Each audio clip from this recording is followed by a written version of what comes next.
دوست دارم فریاد بزنم و بگم زمان نرو، وایسا، من میخوام بازم از بودن کنار پسرم لذت ببرم. من و مامان عاشقتیم و آغوش ما تا همیشه برای تو بازه. اینها جملاتی بود که بابای امیرعلی شب تولد 8 سالگیش در حالی که کنار همسر و پسر کوچولوی 8 سالش ایستاده بود و منتظر بودن تا امیرعلی شمعای کیکش رو فوت کنه، برای امیرعلی توی دوربین گفت.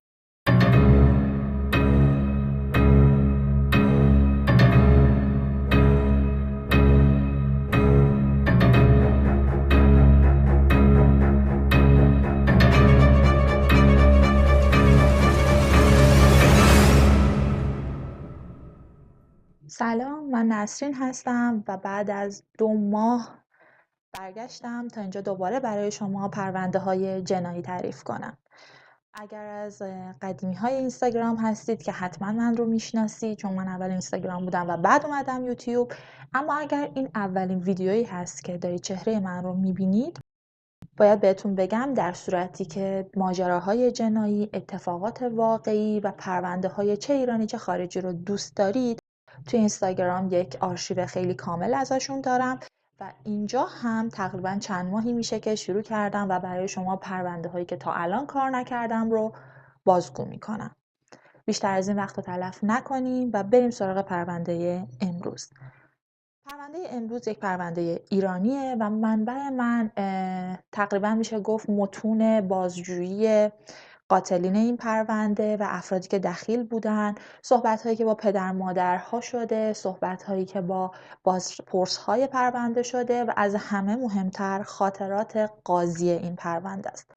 به درخواست خانواده ها من فامیل ها رو نمیگم، آدرس دقیق نمیدم و سال اتفاق رو هم نمیگم بهتون.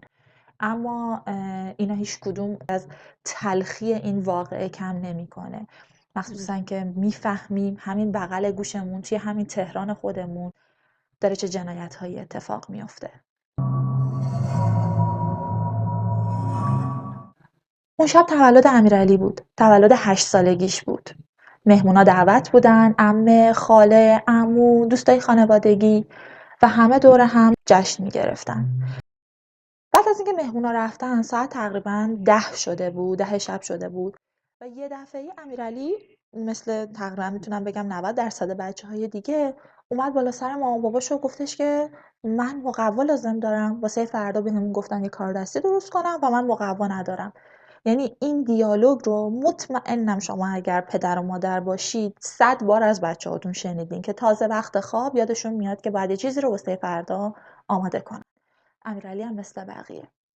اما پدر امیرعلی چون اون شب تولدش بود خیلی با عشق، خیلی صبورانه و خیلی آروم بغلش کرد و بهش گفتش که اشکالی نداره، نگران نباش، میدونیم چون تولدت بوده هیجان زده شدی و کاراتو فراموش کردی، الان حاضر شو، با هم دیگه میریم همین سوپرمارکت سر کوچه، هم برای تو مقوا میخریم و هم من خودم چند تا وسیله لازم دارم. و اینجوری حدود ساعت‌های 10:30 دست امیرعلی رو میگیره و با هم دیگه میرن سوپرمارکت.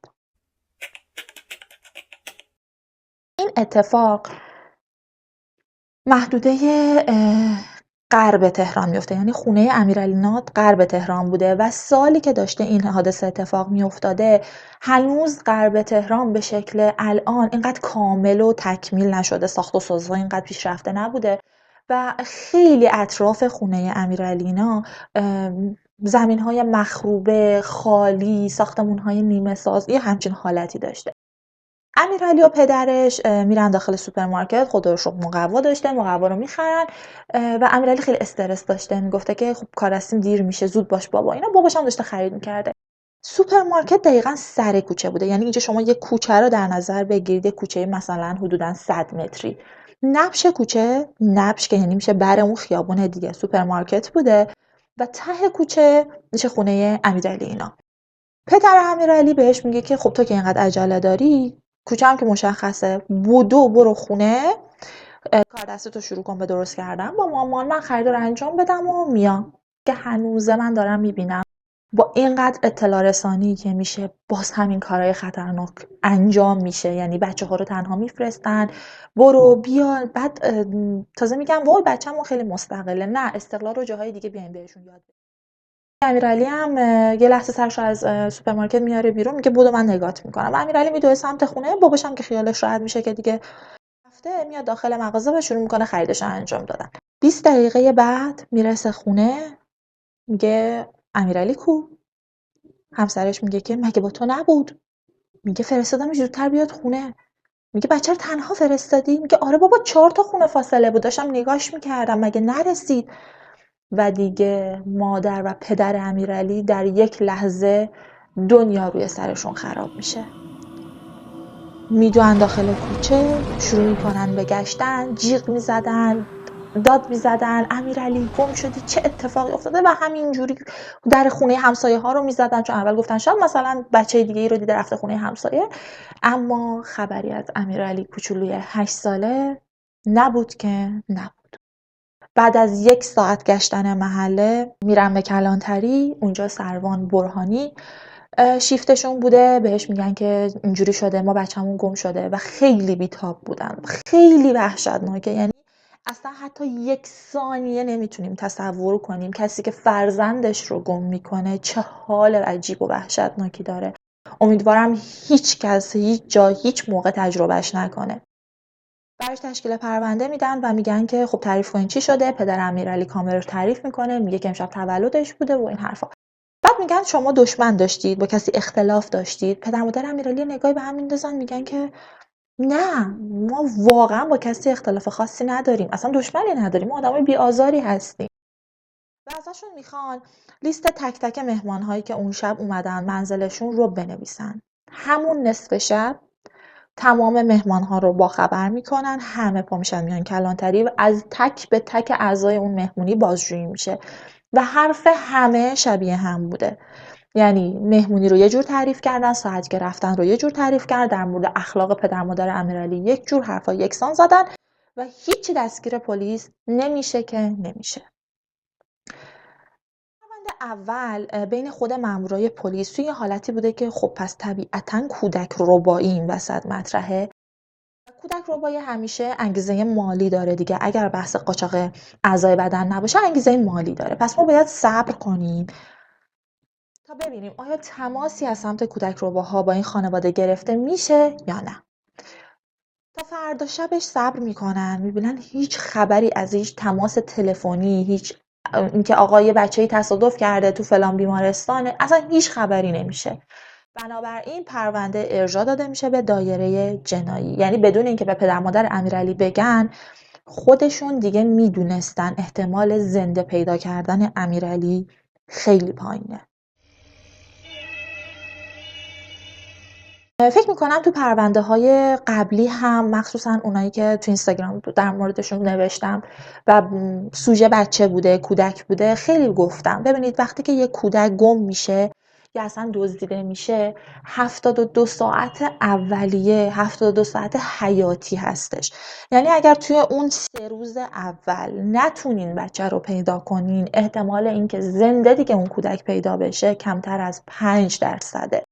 بنابراین وقتی که پای کودک در میونه، خیلی همه اکیپ پلیس، همه مامورها، هر کسی که مربوط میشه بهش تو این حوزه خیلی سعی میکنن سریعتر روال رو پیش ببرن، چون زمان خیلی مطرحه. به خاطر چی؟ به خاطر اینکه ببینید گفتم بچه ها رو یا با انگیزه مالی میدوزن یا قاچاق اعضای بدن. خب قاچاق اعضای بدن که زنده این کارو نمیکنن، کودک رو به قتل میرسونن، اما همون وسط شهر این کار انجام نمیدن. کودک باید منتقل بشه به یه جای خاصی.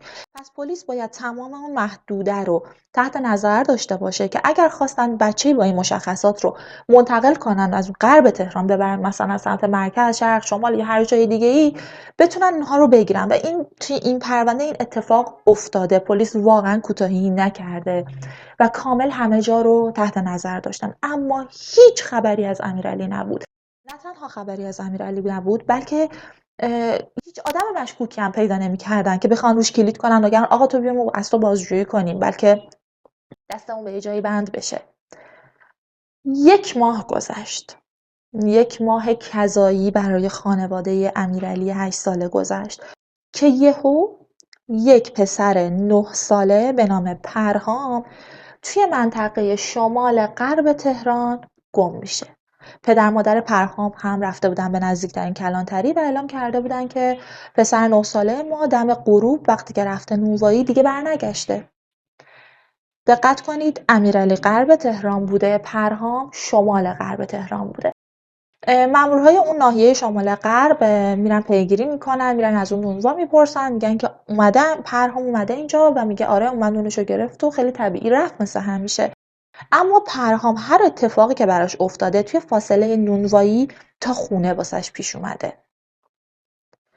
هنوز 1 ماه هم از پرونده امیرعلی نگذشته ها، تازه شده 1 ماه و اون مناطق توی یک حالت دلواپسی و دلشوره بدی بودن. وقتی که دومین بچه اونم توی همون رنج سنی گم میشه، پای یک قاتل سریالی احتمالاً وسطه و این جو جامعه رو خیلی متشنج میکنه و موقعی که جو جامعه متشنج بشه، موقعی که رسانه‌ای بشه این موضوعات، پیدا کردن و دستگیری قاتل خیلی کار سختی میشه. باز همین نکته رو توی پرونده قاتل مینیبوس سوار بهتون گفتم، چون اگر یادتون باشه تا زمانی که رسانه‌ایش نکردن اون آدم داشت گاف میداد و خب هر گافی که میداد اینا رو نزدیکتر میکرد به دستگیریش. اما به محض اینکه رسانه‌ای شد، قاتل نقطه ضعف‌های کار خودش رو متوجه میشه، میفهمه که کجا رو اشتباه رفته که داره لو میره، خب بعد دیگه انجامش نمیده، یا استاپ میکنه یا روشش رو عوض میکنه یا منطقهش رو تغییر میده. بنابراین خیلی مهمه که موقعی که پای قاتل سریالی وسطه، پلیس‌ها بدونن که چیا رو رسانه‌ای کنن، چیا رو رسانه‌ای نکنن و اصلا آیا رسانه‌ای بشه یا نشه. توی قضیه گم شدن امیرعلی و پرهام تا جایی که تونستن مخفی نگهش داشتن و پرونده ها رسانه‌ای نشد. موقعی که مردم اون منطقه فهمیدن که یه پسر دیگه هم گم شده، دوباره پلیس اومد توی مناطق اعلام کرد، گفت خواهش میکنم فکر کنید آیا شما اون شب هم تو منطقه امیرعلی هم تو منطقه پرهام، گفت خواهش میکنم شما فکر کنید ببینید اون شب حتی یک آدم مشکوک اگر دیده باشید اون ساعت میتونه ما رو به پیدا کردن بچه ها نزدیک کنه.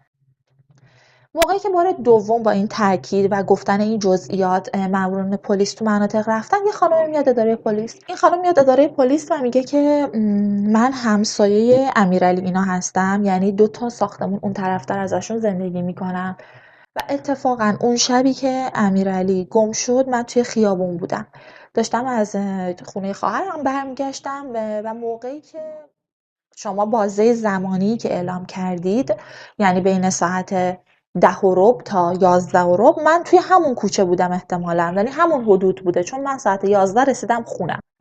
بعد بهش میگن خب تو چیز مشکوکی دیدی؟ میگه کوچه بسیار خلوت بود و من اصلا امیرعلی رو ندیدم، اما نزدیک انگاری خونه این خانومه، یعنی مثلا سوپرمارکت رو اینجا در نظر بگیریم، خونه امیرعلی اینجا، خونه خانومه مثلا نزدیک اینجای سوپرمارکت بوده. میگه که موقعی که نزدیک سوپرمارکت شدم دیدم یکی از پسر همسایه هامون به نام قاسم خیلی مستعسل از جلوی سوپرمارکت رد شد و داشت میرفت دور میشد از خونهشون، یعنی خلاف جهت خونهش میرفت و یه چیز عجیب بزرگ، یعنی یه چیز دراز عجیب توی پلاستیک پیچیده شده و دستش بود. بعد بهش میگن که این قاسم رو چقدر میشناسی؟ میگه من آدرس خونش رو میدم، فقط میدونیم که قاسم پدرش رو از دست داده و با مادر پیرش تنها زندگی میکنه. خب پلیس الان یه مظنون داشت دیگه، به هر حال وقتی تو اون ساعت هیچ که جز قاسم توی کوچه نبوده، یا قاسم خودش کاری کرده یا شاید دیده باشه، یعنی با نیت اینکه 100% قاسم قاتله نمیرن سراغ یک آدم، چون مدرکی ندارن، رد شدن از جلوی سوپرمارکت که جرم نیست، اما به این نیت میرن که شاید قاسم بتونه یه سرنخی بهشون بده و بهشون کمکی کنه.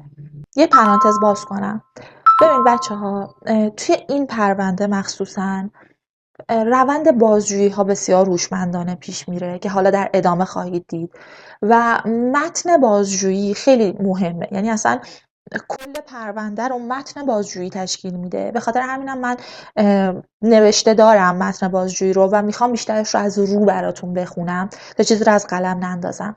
پس گفتم اینو اول بهتون بگم. و نکته دوم، اینو هم توی پرانتز از ذهنتون امیدوارم از پرونده دور نشه. ببینید خیلی‌ها میان می‌نویسن که خیلی‌ها که نه، مثلا 20% مخاطبین میان می‌نویسن که خیلی طولانی توضیح میدی، خلاصش کن، کوتاه‌ترش کن. بچه‌ها اگر پرونده جنایی خلاصه میخواد، شما یا باید ریلز های اینستاگرام رو ببینید که همون 1 دقیقه نهایت 2 دقیقه هستن، یا باید اخبار نگاه کنید، اخبار جنایی رو نگاه کنید. ما وقتی میایم وارد یک پلتفرمی مثل یوتیوب میشیم، اینجا جاش گفتن جزئیاته. اینجا همون پلتفرمیه که ما میخوایم دیتیل رو بدونیم. ما اینجا فقط نمیخوایم تیتر خبرها رو بهتون بگیم و تموم بشه بره. اصلا فرق اینجا با بقیه جاها توی همینه. و مخاطب عمده من، مخاطب وفادار من، مخاطبی که اصلا علاقش دیدن پرونده های جناییه، خیلی براش غیر حرفه‌ایه که بخوای 2 تا خط بگی و سر و ته پرونده رو ببندی. مخاطب حرفه‌ای یک ارائه حرفه‌ای میخواد و ارائه حرفه‌ای توی پرونده‌های جنایی دقیقاً گفتن جزئیاته. چون ما قصه که نمیخوایم تعریف کنیم، ما میخوایم بدونیم که دقیقاً چطور یک اتفاق میفته، تو ذهن یک قاتل چی میگذره، مقتول رو چجوری گیر میندازن که میتونن به قتلش برسونن، این وسط چه سهلنگاری هایی شده، بعد روانی پرونده رو هم بررسی کنیم. گفتم اینو هم همین وسط بهتون بگم تا مطمئن باشم همتون میشنوید. همین. حالا ذهنتون رو برگردونید، داریم میریم خونه قاسم با پلیسا تا قاسمو ببریم اداره آگاهی و ازش بپرسیم که چی دیده اون شب. موقعی که مامورا میرسن در خونه قاسم در حال استراحت بوده. مادرش در رو باز میکنه، بهش میگن که ما اومدیم قاسم رو ببریم. میگن، مادر گریه میکنه، میگه چی شده، چه اتفاقی افتاد؟ میگه خانم شلوغش نگو، ما فقط میخوایم چند تا سوال بپرسیم. قاسم رو میبرن به اداره آگاهی و حالا ببینیم که چطور از قاسم بازجویی شده. خب به قاسم میگن خودتو معرفی کن. قاسم میگه 28 سالمه، تو کار لوازم خودرو هستم، مجردم و سابقه ندارم.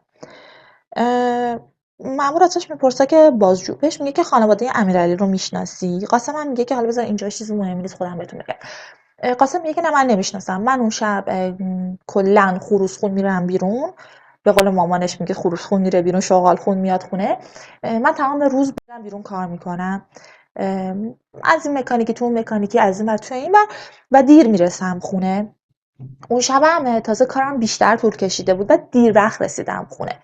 بعد میگه من خوابیدم، صبح که بیدار شدم، چون دیر رسیده بودم خونه، دیرتر از روزهای دیگه بیدار شدم. موقعی که بیدار شدم مامانم گفتش که یک بچه کوچیک توی محله اینجوری گم شده و من اونجا، یعنی فردا صبحش، تازه اولین بار بود که اسم امیرعلی رو میشنیدم. بعد پلیس بهش میگه که با بررسی انجام شده ما فهمیدیم که خونه شما با خونه امیرعلی اینا 3 تا کوچه فاصله داشته. آیا شب که از کار برمیگشتی توی کوچه امیرعلی رو ندیدی یا آدم مشکوکی ندیدی؟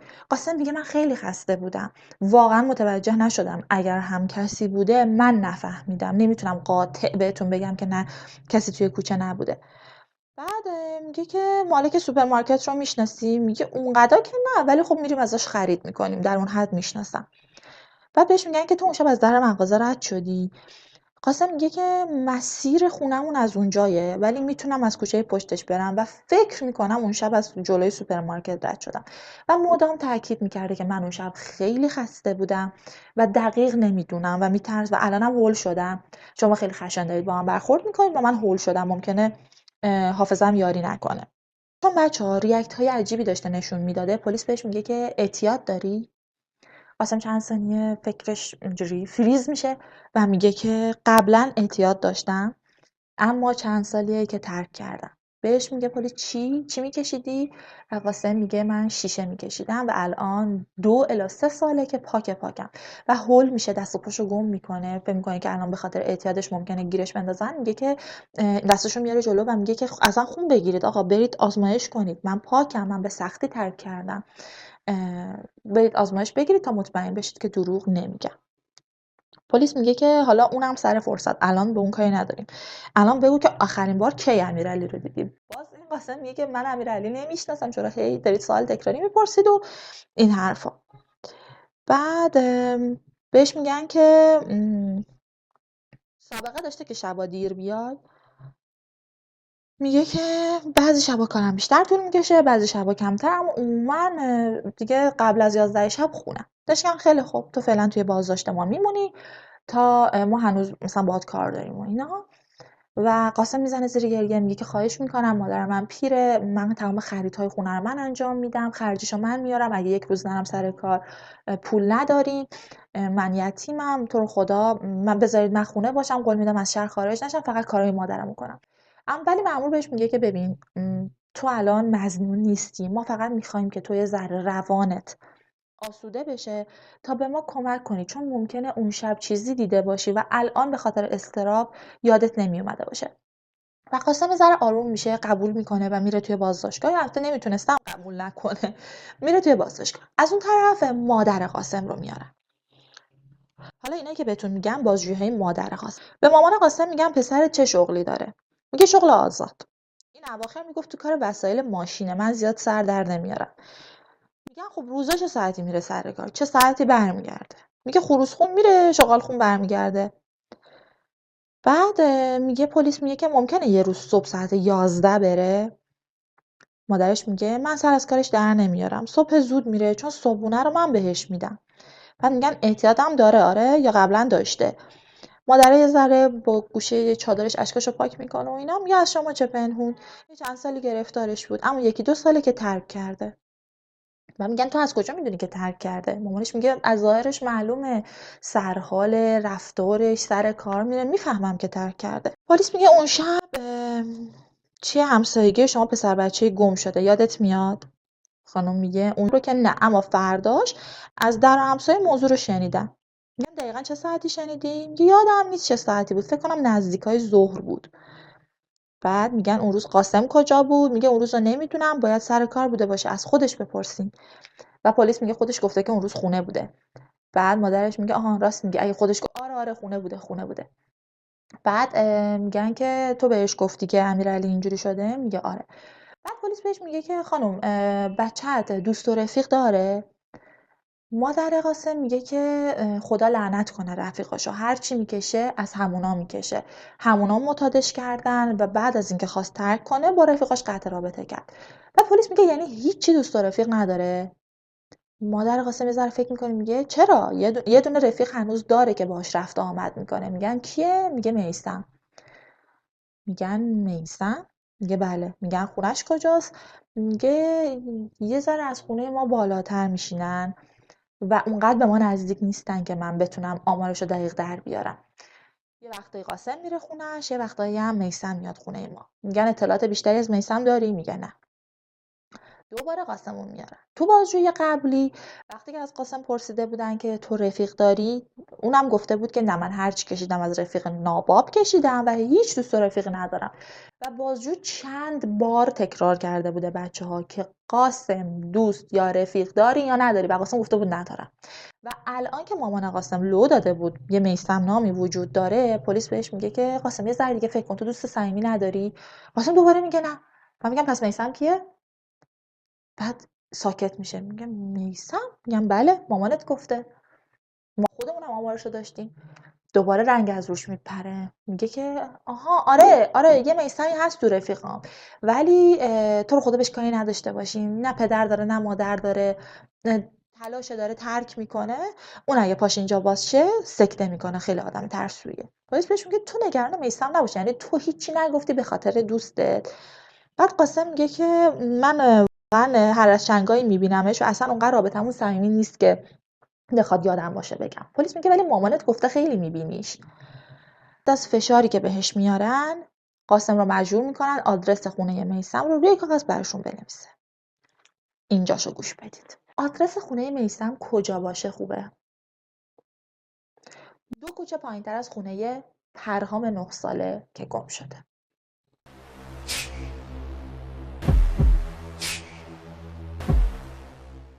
وقتی که اینجوری شد دیدن اوا خونه قاسم 3 کوچه پایینتر از امیرعلی، خونه میثم 2 کوچه بالاتر از پرهام.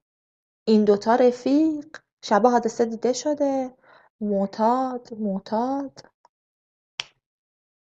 پلیسا میرن شمال غرب تهران در خونه میثم رو در حالی دستگیر میکنن که داشته شیشه میکشیده. بدون که چیزی بهش بگن میارنش اداره آگاهی و بهش میگن که خبر داری که یه پسر بچه توی محلتون به نام پرهام گم شده؟ جویی میثم هم عین قاسم بوده. یعنی اولا که میگفته که من هیچ دوست و رفیقی ندارم، مدام تأکید هم میکرده من هیچ دوست و رفیقی ندارم، چون اصلا خبر نداشته که قاسم دستگیر شده.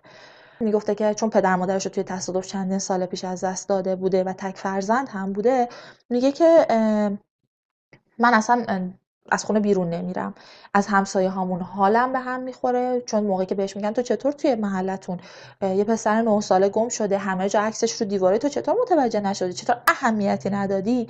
میثم میگه که مگه همسایه ها به من که یه پسر تنها بودم، مثلا از سن 18 سالگی دیگه پدر مادرش فوت کرده بودن، یک بار در خونه ما رو نزدن بگم بچه تو زنده ای یا مرده، من چرا باید واسهشون دل بسوزونم؟ و اینجا یک چراغی باید در ذهن من و شما روشن بشه. چه اختلالی؟ اختلال شخصیت ضد اجتماعی.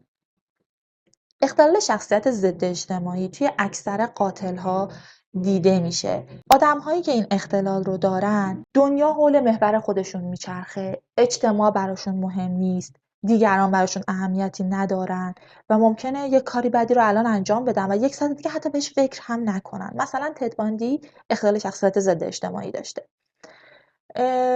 بعد از اینکه توی بازجویی‌ها به میثم فشار میارن، بهش میگن که ببین قاسم پیش ماست و قاسم گفته که اون شب چیکار کردین. بعد میثم میگه که کدوم شب؟ بعد تاریخی رو میدن که امیرعلی گم شده، میگن فلان شب. بعد میثم میگه که من اصلا اون شب با قاسم نبودم. میگن بابا قاسم خودش گفته. میگه اوکی، اگه قاسم گفته رو در رو کنین. تفاوتی که شخصیت میثم و شخصیت قاسم داشتن اینه که میثم خیلی باهوشتر بوده، قاسم ساده تر بوده و اینو کاملا شما توی متون بازجوییشون متوجه میشید. میثم زیر بار نمیرفته، میگه که شما میخواین به من یه دستی بزنین، اگه راست میگین بردارین قاسمو بیارین اینجا بنشونین جلوی من تا تو چشام نگاه کنه بگه ما اون شب با هم. میثم میره توی بازداشتگاه. یه مدت طولانی، شاید مثلا 1 ماه، این دوتا رو جداگانه توی بازداشتگاه‌های جداگونه نگه می‌داشتن و هر از چنگایی باشون بازجویی می‌کردن، تا اینکه بازپرس پرونده میاد میگه دوباره مادر قاسم رو بیارید. مادر قاسم میارن، بهش میگن که پسرت اون شب بالاخره ساعت چند رسید خونه، به ما یه ساعت بگو دیگه. مادرش میگه من تا ساعت 10:30 یه رو به 11 بیدار بودم و قاسم نرسیده بود خونه، سفره شام پهن بود و من دیگه خوابم گرفت. بعد میگن که خب کی رسید؟ میگه که نمیدونم، احتمالاً نصف شب رسیده، چون خواب من سبکه اولاش و اگر توی 1-2 ساعت بعد، مثلا نیم ساعت 40 دقیقه بعد میرسید من میفهمیدم، اما من نفهمیدم. مادر قاسم، خب یه پیرزن ساده رو شما در نظر بگیرید که اطمینان هم داره پسرش هیچ کاری نکرده، به خاطر همین خیلی صادقانه جواب میداده و تقریبا هر جا که گافی داده شد و تونستن مچ قاسم رو بگیرن به خاطر حرفای مامانش بوده.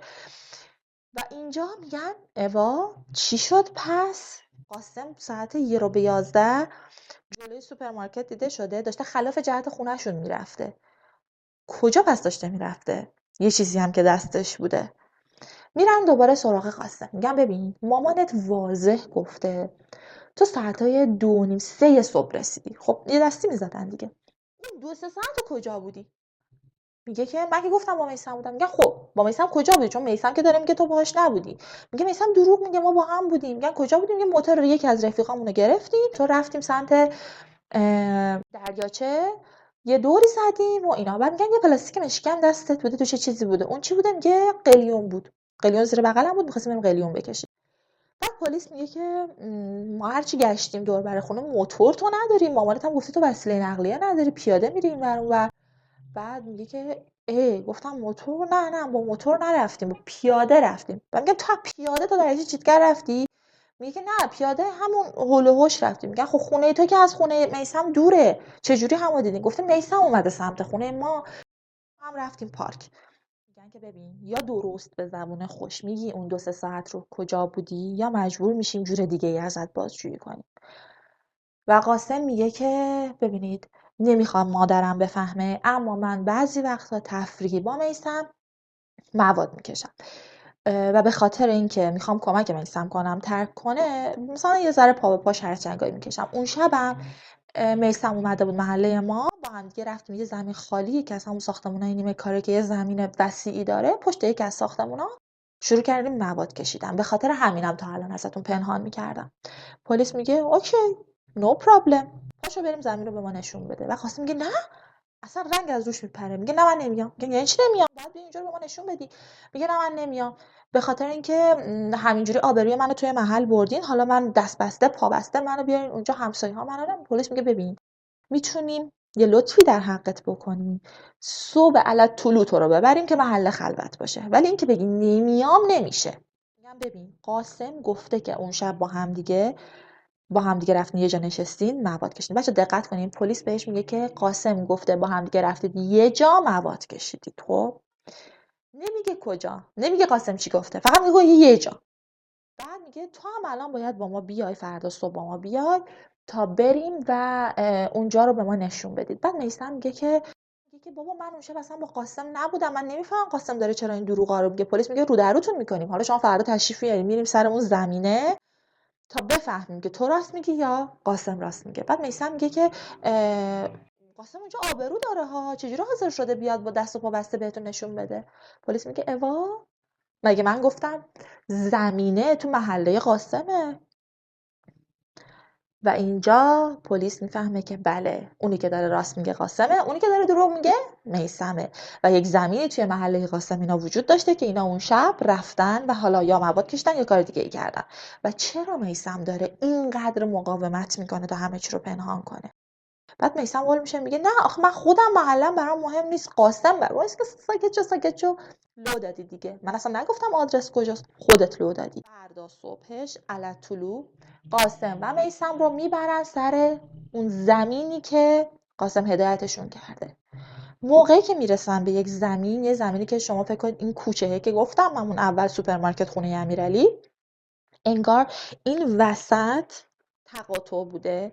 توی این تقاطع این سمتش ساختمون داشتن میساختن و پشت اون ساختمون، یعنی یه حالتی که انگاری محاصره شده با ساختمون‌های دیگه تو تاریکی مطلق، یک زمین وسیعی که اینجوری تپه تپه‌ایه و میخواد ساخت و ساز بشه بوده. یه قسمت رو نشون میده و میگه با میثم اینجا نشسته بودیم. میثم خیلی بی‌تفاوت بوده، اصلا هیچ اکتی، هیچ چیزی تو چهرش نبوده. و میدونیم که افرادی که شخصیت ضد اجتماعی قوی دارن کاملا میتونن بدون هیچ احساسی باشن و میتونن همه چیز رو پشت چهره سردشون پنهان کنن و اصلا بهشون مهم نیست.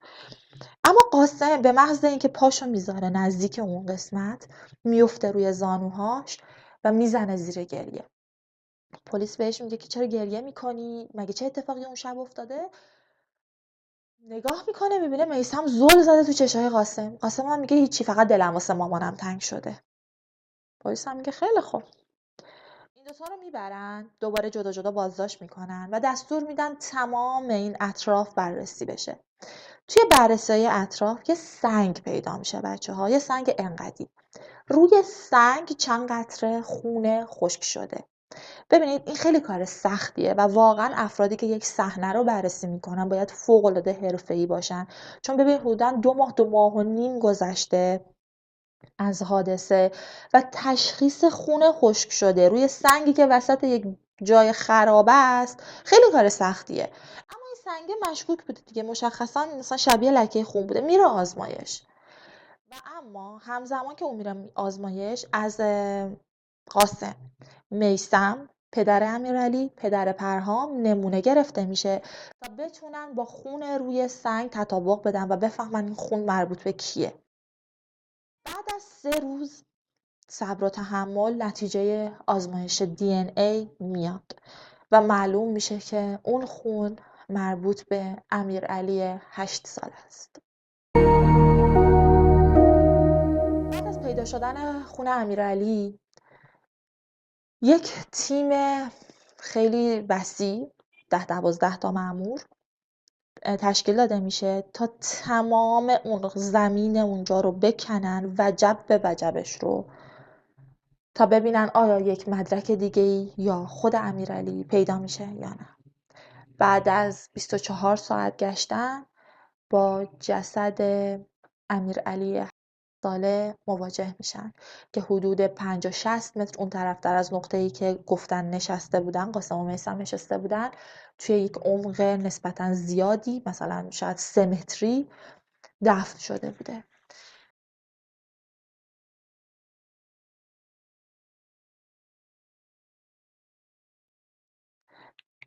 دستش شکسته بوده و یه جوری بقیه جسمش، چون دچار فساد میشه دیگه جسد، نابود شده بوده و دچار فساد شده بوده که نمیتونستن پزشکی قانونی ضرب و جرح‌های سطحی رو تشخیص بدن. یعنی نمیفهمیدن که این بچه چقدر کتک خورده یا آیا مثلا جایشو چاقو زدن یا نه، فقط همون شکل جمجمه‌ش رو میتونستن متوجه بشن که اونم بعد از باز آزمایش دی ان ای قاطع میگن این امیرعلی بوده. و اینجوری قاسم و میثم به جرم قتل امیرعلی.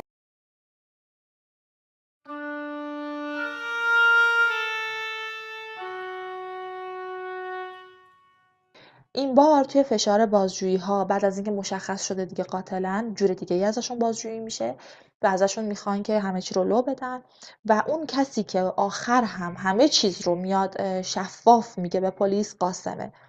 قاسم میگه که من و میثم تفریحی با هم مواد میکشیدیم، اون شب هم میثم اومده بود محله ما، داشتیم با هم دیگه تو فکر بودیم که کجا بریم. میثم گفت بیا بریم اون پشت، یه خونه خراب است، بریم اونجا مواد بکشیم، بعدش حالا میریم تو پارک قدمی میزن. میگه موقعی که داشتیم رد میشدیم امیرعلی رو دیدیم که داره از ته کوچه میاد. میثم گفتش که یه نقشه ای دارم، بیا اذیتش کنیم. قاسم میگه بهش گفتم چیکار به بچه داری، بی خیال، حسین دردسر میگردی، بی خیال. اما میثم گوش نداده، دهن امیرعلی رو محکم گرفته، دست و پاهاش هم گرفته و همراه خودش برده به خرابه پشت. بعد طبق گفته های قاسم میثم شروع میکنه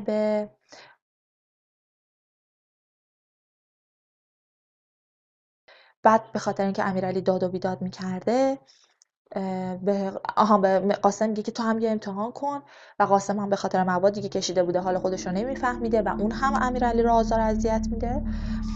و بعد قاسم میگه که بهش گفتم بذاریم بچه بره، اصلا ولشون، میگه بچه دیگه جون نداشت افتاده بود، گفتیم بذار همینجا باشه تا بیان پیداش کنن. اما میثم گفته نه، اگر زنده بذاریمش قطعا لو میریم.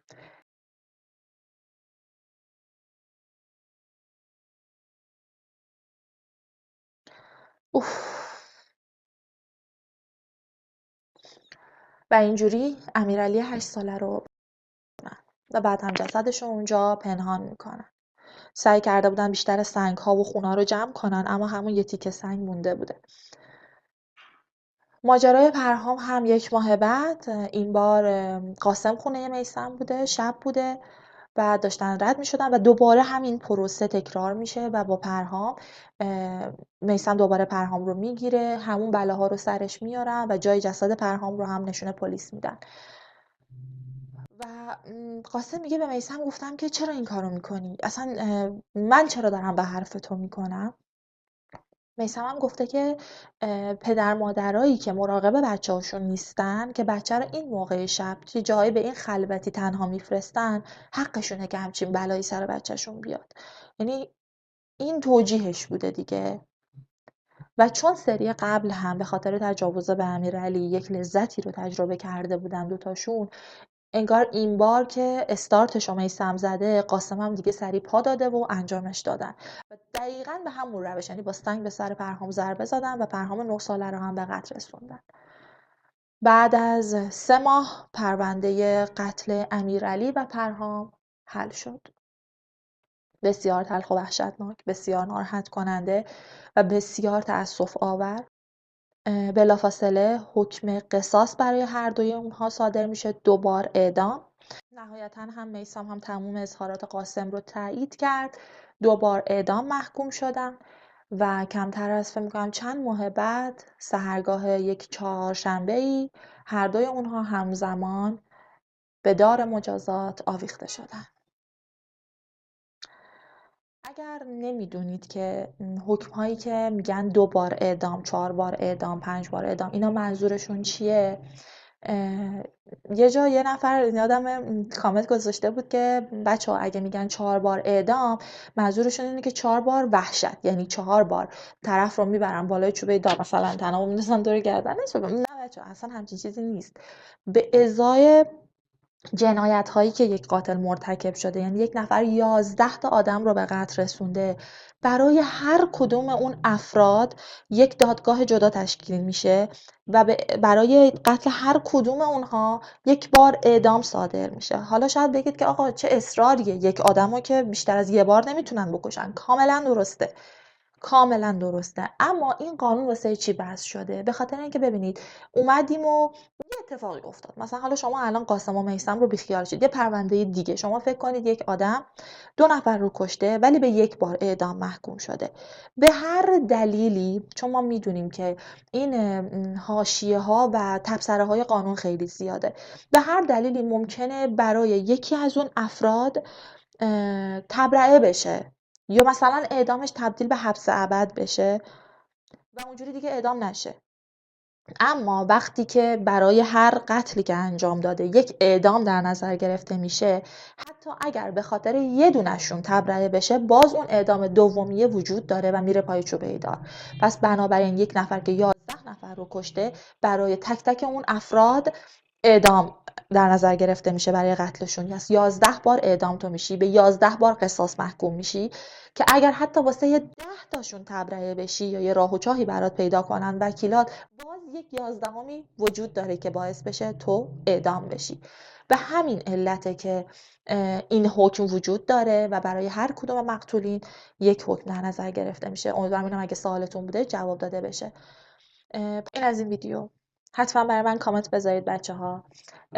لایک و سابسکرایب یادتون نره، به خاطر اینکه باعث میشه این ویدیو به افراد بیشتری نمایش داده بشه. دوست داشتید پیج اینستاگرام منو هم فالو کنید.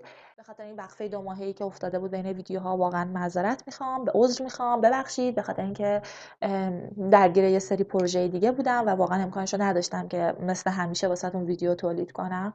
و همیشه بهتون میگم من برای سرچ کردن، تحقیق کردن خیلی زمان میذارم و یعنی تهش تا نرسم به اون صحبت‌های قاضی پرونده، به بازجویی‌ها، به صحبت پدر مادرها یا همسرها، به هر کسی که توی اون پرونده حضور داشته، نمیتونم واقعا خیالم راحت نیست که بیام اینجا تعریفش کنم.